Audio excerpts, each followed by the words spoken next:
Purihin ng Diyos, purihin ng ating Panginoon. Natanong mo na ba ang iyong sarili kung bakit meron kang buhay? Bakit ka nabubuhay dito sa mundo?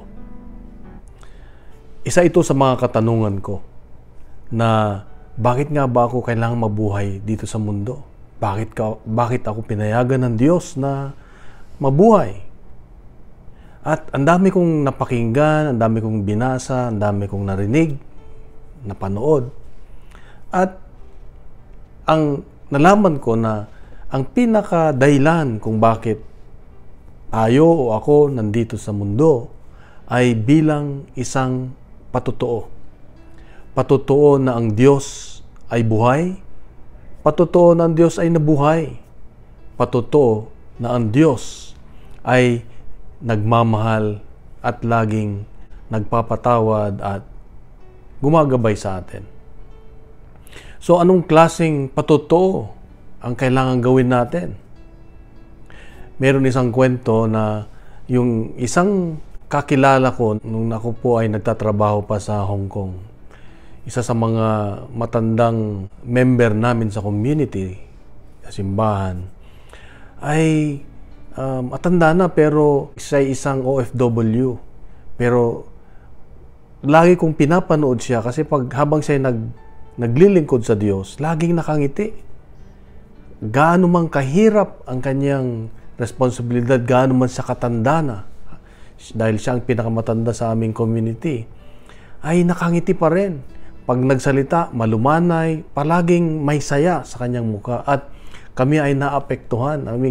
Ibig sabihin, nagkakaroon ng katanungan. At minsan, naupuan ko siya. Sabi ko, Nay, bakit mukhang palagi kayong masaya? Wala ba kayong problema? Sabi niya, anak, marami akong problema. Sa totoo lang, ang asawa ko dati ay isang pulis sa Pilipinas.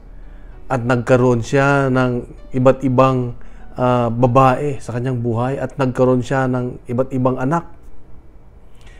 At itong asawa ko ay namatay. At ang ginawa ko, ay kinuha ko lahat yung kanyang anak at inalagaan ko, pinalaki ko sila, inalagaan na parang turing kong mga anak at pinag-aral ko sila. Nasaan na sila ngayon, Nay? Sabi niya, may kanya-kanya na silang pamilya at sila ay successful na, nakapagtapos silang lahat. Nandito ako pa rin sa Hong Kong, nagtatrabaho bilang isang domestic helper para matulungan ko pa rin yung iba kong mga kamag-anak. Pero itong mga anak ko ay talagang mahal na mahal din ako.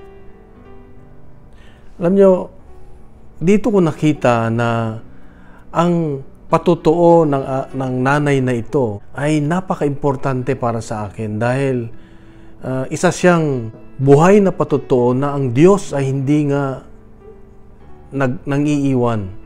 Na ang Diyos nga ay kaya niyang samahan ng isang taong may pinagdadaanan na mabigat, gaano man ito kabigat. At sa Ebanghelyo ngayon, sinabi niya na ang aking Ama ay magpapadala ng kasama natin, ang banal na Espiritu Santo.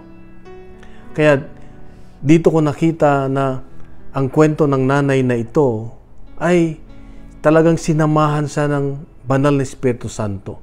Yung buhay niya ay naging patotoo. Siya may saya sa buhay kahit may kahirapan. Siya patuloy na gumagawa ng kabutihan. Tinanggal niya ang galit sa kanyang puso, nagpatawad. At buong tapang na sinuong ang anumang pagsubok na kanyang pagdadaanan. Kahit na siya ay malayo sa pamilya niya, sa mga anak niya, mga inangkin niyang anak, ay hindi siya nawalan ng pag-asa. At matapang niyang tinanggap ito at sinuong, binuhat dahil tinulungan siya ng banal na Espiritu Santo. At habang kanyang ginagawa ang mga ito, ang kanyang responsibilidad, ay naglingkod siya sa Diyos, naglingkod siya sa community. Kaya dito naman nakita ko na yung kanyang mukha ay napakaamo, laging nakangiti. Ganun pala. Pag hindi mo na tinitignan ang sarili mo, binigbigay mo lahat ang iyong pagmamahal, ang pinapakita mo kung gaano kabuti ang Diyos, gaano mo kamahal ang Diyos, ay siguradong ikaw ay isang tunay na patotoo ng Diyos. Kaya ang hamon ng Diyos sa iyo at sa akin ngayon, kapatid, ay nawa tayo'y maging patotoo na buhay nga ang Diyos. Sa pamamagitan yung anong klaseng buhay meron tayo, ano yung paano natin na ibabahagi sa iba ang Diyos. Nakikita ba sa atin ang Diyos? Narinig ba ang Diyos sa atin? Nararamdaman ba ang Diyos sa atin? Sa ating mga mahal sa buhay, lalo na sa ating pamilya, paano natin pinapadama ang Diyos? Pinapakita ang Diyos. Kaya kapatid, ito ang magandang hamon ng Diyos sa akin ngayon, na nawa maisabuhay natin. Sasamahan tayo ng Banal na Espiritu Santo, hindi tayo mag-isa. Dahil siya magbibigay ng katotohanan sa atin na siyang ating ibabahagi. Kung tayo po ay na-bless, bahagi natin sa mga mahal natin sa buhay at punuin natin ng good news ang social media. Gawin nating viral ang salita ng Diyos. God bless and God is good.